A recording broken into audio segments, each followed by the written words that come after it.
तो दोस्तों सुबह के 7:30 बज रहे हैं और अभी 10 डिग्री सेल्सियस है टेम्परेचर। बहुत ज़्यादा हालत ख़राब है। आज उठने में एकदम बहुत मुश्किल हो गया उठने में।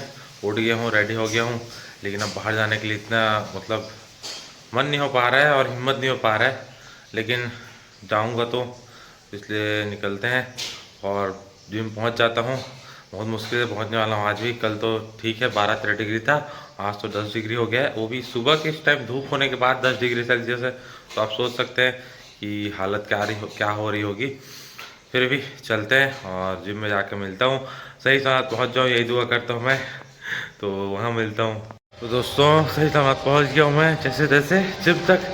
भगवान बहुत बहुत शुक्रिया कि इतने ठंड में भी मुझे इतनी हिम्मत दी कि मैं पहुँच पाऊँ जिम तक और मेरी कंसिस्टेंसी ब्रेक ना हो। इसके लिए, इतनी हिम्मत देने के लिए बहुत बहुत धन्यवाद। और आप लोग भी मेरा मोटिवेशन हो। आप लोग को मतलब आप लोग देख रहे हो, मेरे जज हो आप, तो मेरी कंसिस्टेंसी ब्रेक ना हो इस ठंड में भी, इसलिए मैं आता हूँ। तो आप लोग को भी एक मोटिवेशन हो मेरे जिम आने के लिए। पूरा नाक जम गया है, सांस नहीं आ पा रहा है, इतना ठंड बढ़ गया है। तो कल से नाकों की बांध के आना पड़ेगा लग रहा है। और देख रहे हो मोए में वाला, मोए में पहले जो गाना चलता था द वॉइस वाला गाना चल रहा है, लेकिन ज़्यादा सुना होगा कॉपीराइट आ जाएगा। तो चलते हैं और मिलते हैं। तो दोस्तों आज था लेग डे और अच्छा रहा है वर्कआउट भी। आज थोड़ी दिक्कत हो सकती है, वैसे फ्राइडे वाले में ज़्यादा दिक्कत होता है, आज थोड़ा कम रहता है क्योंकि आज लेग प्रेस रहता है जो मेन, वो नहीं मारते। आज बस स्क्वाट्स मेन था, तो साथ में और एकदम मशीन था उसको किए, तो ठीक रहा आज का भी। साथ में शोल्डर भी था, तो दोनों में अच्छा वर्कआउट हुआ। और कल पता चलेगा, थोड़ा सा लग रहा है आज का जो स्क्वाट्स मारे वो, क्योंकि स्क्वाट्स और लेग प्रेस है दोनों सेम ही होते हैं।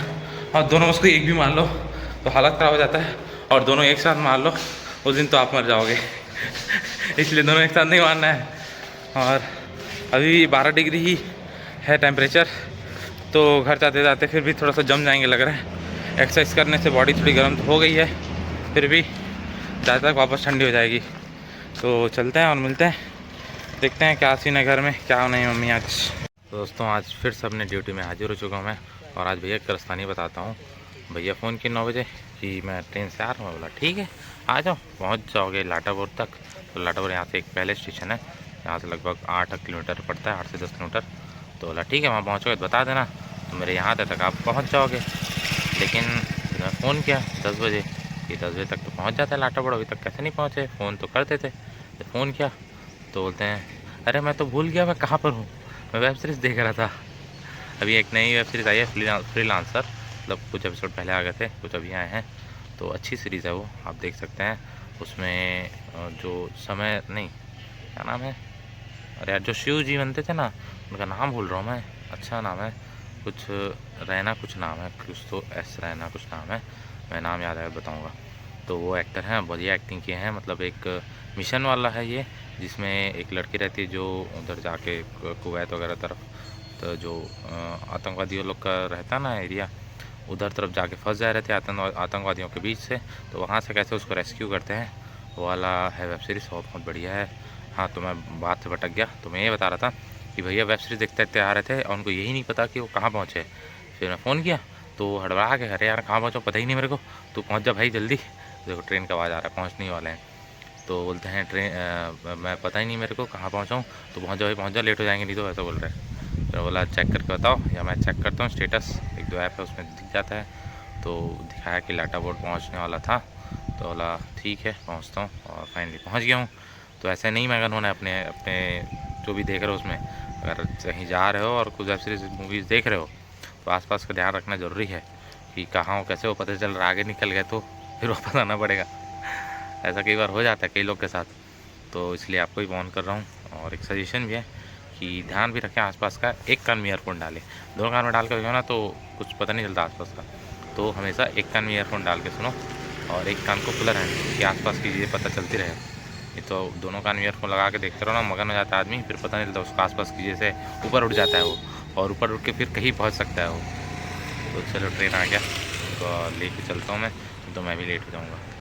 तो दोस्तों हो गई है शाम और रोज़ की तरह आज भी बहुत बिजी दिन था, तो इसलिए आज फिर भी दिन भर शूट नहीं कर पाया। ऐसे ही रोज़ हो जा रहा है क्योंकि अभी थोड़ा सा बर्डन है स्कूल में, और कुछ जो बताया था जोड़ाइस पोर्टल है उसका लास्ट जो पड़ाव है वो चल रहा है, तो इसलिए थोड़ा सा दिन भर जी। आज तो ऐसा हुआ कि मतलब मैं लंच के टाइम बस थोड़ा सा फ्री था 10 मिनट के लिए, फिर मैं कंप्यूटर के सामने से आँख नहीं हटाया हूँ, ऐसा हो गया। सुबह से गया था, सुबह की एक स्टोरी है वो नहीं बता पाया आपको।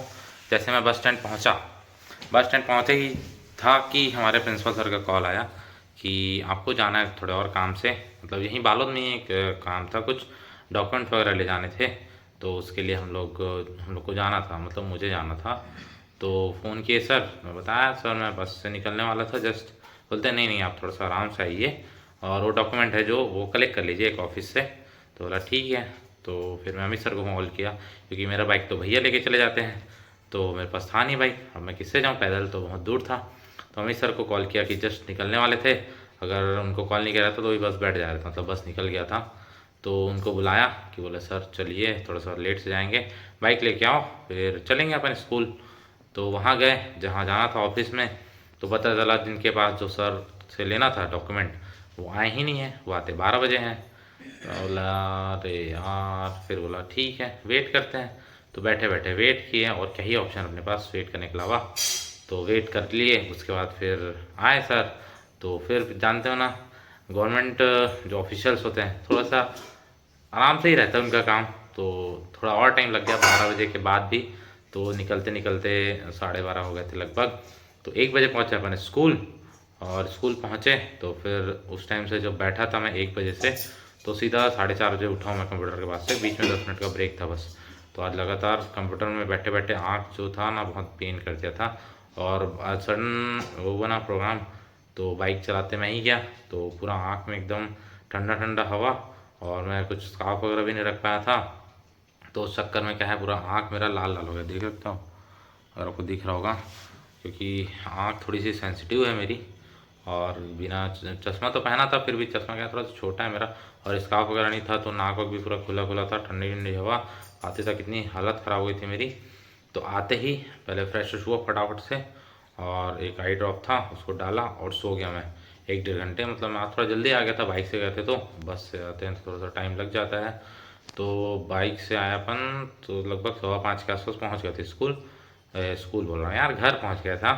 तो घर पहुँचा तो मम्मी दरवाज़ा नहीं खोल रही है, बहुत देर से खटखटा रहा था, अंदर किचन में थी, उधर पीछे मोटर चल रहा था, तो सुनाई नहीं दे रहा मम्मी को। अब मैं क्या करूँ, बाहर बैठा हूँ ऐसे 10 मिनट 15 मिनट हो गए। उसके बाद फिर खटखटाया, तब मम्मी कहीं जाके दरवाज़ा खोली, बोलती है अभी आ रहा होगा, अभी खटखटाया। बोला नहीं मम्मी पहले से खटखटा रहा था मैं, आप ही नहीं सुन रहे थे। तो ऐसा सब हुआ, फिर आके मैं सो गया था, और सोया मैं लगभग 5:45 बजे सोया हूँगा फ्रेश व्रेश होके। तो सीधा 7:30 7:15 उठा। कितने बजे उठा मम्मी? हाँ 7:15 उठा। तो उसका इतना गहरा नींद आया था मेरे को, और थका हुआ भी था आज, तो बोला आँख को रेस्ट देना ज़रूरी है, इसलिए सो गया था। क्योंकि नहीं सोता तो भी थोड़ा सा स्ट्रेस पड़ता रहता आँख में। अभी भी थोड़ा सा लगी रहा है, कड़वाहट कड़वाहट मिलने से थोड़ा सा लगता है ना, आँख रेडिश हो जा रहा था। तो ऐसा सब सीन है। अब पढ़ना भी है मुझे, तो अभी डिनर करके पढ़ूँगा सोचा था, लेकिन आया तो सब सो के उठा तो लगा भूख लग रहा है, थोड़ा कुछ खाने का चाहिए। मम्मी बोला मम्मी कुछ है, तो मम्मी बोलती है पापड़ फोड़ देती हूँ। तो मैं 3-4 पापड़ खा लिया था, तो अभी भूख नहीं लग रही है मुझे। तो मम्मी अपना खाना खा रही हैं और मैं वेट कर रहा हूँ थोड़ा देर पढ़ लूँ।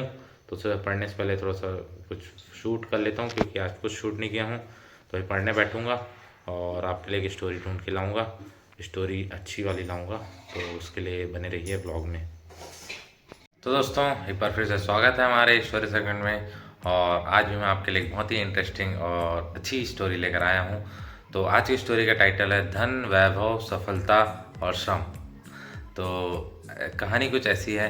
एक बार की बात है, एक मज़दूर रहता है, लकड़हारा रहता है, जो एक गांव में रहता है, और उसके परिवार में वो रहता है, उसकी वाइफ रहती है, और उसका एक बच्चा रहता है, एक लड़का रहता है। तो वो अपना दिन का गुजारा जैसे तैसे चलाते हैं। जो रोज़ी मजदूरी करके दिन भर लकड़ी काट के वो लाता है, उसको मार्केट में बेचता है, और उससे जो थोड़े बहुत पैसे उनकी अर्निंग होती है उससे अपना घर चलाता है। तो उनका घर जैसे जैसे चलता है, मतलब थोड़े से गरीब फैमिली से रहते हैं उन लोग। तो जितना कमाते हैं उतना ही खा पाते हैं, ऐसा रहता है। कई बार उनको अनाज वनाज की कमी भी बहुत हो जाती है, तो ऐसा सब उनका दिन कटते रहता है मुश्किलों भरा। तो एक बार की बात है, एक दिन जब वो लकड़हारा है वो अपने घर बैठकर खाना खाते रहता है, तो उस समय उनके दरवाजे पर कोई दस्तक देता है। तो वो अपने लड़के को, अपने बेटे को बोलता है कि जाकर देखो कौन आया है। तो उसका लड़का बाहर जाता है, दरवाज़ा को खोलता है, तो देखता है वहाँ 4 साधु खड़े हैं। तो 4 साधु खड़े हैं, तो उन्होंने अपना नाम क्रमशः ये बताया, धन, वैभव, सफलता और श्रम। तो चारों ने अपना नाम बताया साधुओं ने। तो लड़का वापस गया अंदर अपने पिताजी के पास, लकड़हारे के पास, बोलता है पिताजी बाहर 4 साधु आए हैं और उन्होंने अपना नाम धन, वैभव, सफलता और श्रम बताया। तो लकड़हारा थोड़ा सा पहले आश्चर्यचकित हो जाता है, फिर बोलता है कि जाओ उन्हें आदर सम्मान सहित हमारे घर के अंदर लाइए, मतलब लाओ। अपने बेटे का ऐसा बोलता है कि आदर सम्मान से तो अपने घर में लाओ और बिठाओ। तो लड़का फिर जाता है भागकर दरवाजे के पास और चारों साधुओं को कहता है कि आप अंदर आइए। तो उन साधु बोलते हैं, मतलब जो चारों साधु रहते हैं, हम में से केवल एक ही अंदर जाएगा और जैसा उसका नाम रहेगा, जिसको आप चूज़ करेंगे अंदर आने के लिए, तो जैसा उसका नाम रहेगा वैसे ही चीज़ें आपके घर लेकर जाएगा। जैसे धन है, धन को आप लाओगे तो धन के साथ आएगा, वैभव ले जाओगे तो वैभव आएगा आपके घर में, ऐसा। तो लड़का फिर एक बार थोड़ा सा मतलब क्वेश्चन में फंस जाता है कि ये क्या हुआ। तो फिर से दौड़ते दौड़ते वापस अपने पिता के पास जाता है अंदर और बोलता है कि साधु लोग हैं, उन्होंने एक शर्त रखी है कि उनमें से कोई एक ही अंदर आ सकता है और जो आएगा वो अपने साथ अपने गुण भी लेकर आएगा। तो फिर अब तीनों आपस में डिस्कस करते हैं, लकड़हारा, उसकी पत्नी और वो लड़का। तो लकड़हारा चाहता है कि धन, जिसका नाम है जिस साधु का, उनको बुलाया जाए, और उनकी पत्नी ये चाहती है कि जो सफलता है वो उनको अंदर बुलाया जाए। तो जब तीनों में डिस्कस चलते रहता है, तो लास्ट में उसका जो बेटा रहता है लकड़हारे का, वो बोलता है कि हम लोग तो कमा के खाने वाले लोग हैं, मेहनत मजदूरी करते हैं, तो क्यों ना हम लोग श्रम को ही अंदर बुला लें। तो फिर दोनों उसके जो माता पिता रहते हैं और लड़का, तीनों एग्री हो जाते हैं इस बात पर, और फिर बोलते हैं अपने बेटे से कि जाओ जो श्रम नाम के साधु हैं उनको अंदर बुला लाओ। तो लड़का वापस से आता है दरवाजे में और बोलता है श्रम जिनका नाम है, जिन गुरु जी का, वो अंदर चलिए। हाँ, हमारे माता पिता ने कहा है कि श्रम जिनका नाम है उनको अंदर लाइए। तो जैसे ही एक साधु आगे बढ़ते हैं, उनके पीछे पीछे बाकी तीनों साधु भी आगे बढ़ते हैं। तो लड़का फिर से थोड़ा सा आश्चर्य में पड़ जाता है कि मैंने तो श्रम को बुलाया है, तो आप सभी एक साथ कैसे आ रहे हैं। तो बाकी साधु रहते हुए बोलते हैं आपने श्रम को चुना है, तो अगर आप परिश्रम करेंगे, मेहनत करेंगे, तो धन, वैभव और सफलता आपको ज़रूर मिलेगी। तो ये था एक छोटी सी कहानी, और उम्मीद करता हूँ ये कहानी से आपको अच्छी चीज़ें सीखने को मिली होगी, क्योंकि लाइफ में हमको हमेशा अपना मेहनत करते रहना है, कभी पीछे नहीं हटना है, रुकना नहीं है।